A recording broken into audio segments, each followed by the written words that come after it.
लाडकी बहीण योजनेमुळे कर्जमाफीसाठी अडचणी निर्माण होत आहेत असं वक्तव्य केले मंत्री हसन मुश्रीफ यांनी। मी मुख्यमंत्री झाल्यास शेतकऱ्यांना 1 लाख रुपये अनुदान देणार। वैद्यकीय शिक्षण मंत्री हसन मुश्रीफ यांचं कागल तालुक्यातील वंदूर मधल्या कार्यक्रमात वक्तव्य आपण पाहतोय। शेतकऱ्यांचं कर्ज माफ करा।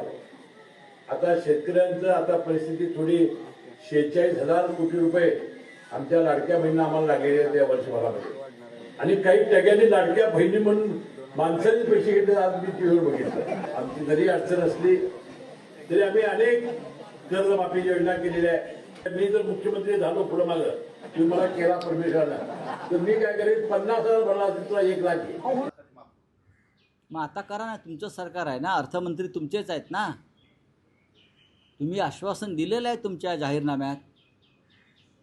भाजपच्या ज्या सरकारमध्ये तुम्ही आहात, तुम्ही कशाला मुख्यमंत्री व्हायला पाहिजे? निदान कॅबिनेटमध्ये हा विषय तरी मांडा ना। कॅबिनेटच्या पुढल्या बैठकीमध्ये हसन मुश्रीफ तुम्ही हा विषय मांडा। हसन मुश्रीफांनी पहिले आम्ही देऊ शकत नाही, मंत्रिमंडळाचा राजीनामा द्यावा आणि मला मुख्यमंत्री करावा म्हणून उपोषणाला बसावं। जनता त्याच्या पाठीमागे राहील। महाराष्ट्रातील लोक त्यांच्या उपोषणाला मदत करतील, पाठीमागे उभी होती। अख्खा महाराष्ट्र उपोषण करेल, ते 7 दिवस करतील, 7 दिवस करतील। पहिले मंत्रिमंडळातून बाहेर पडून ही मागणी केली असती तर खरं झालं असतं।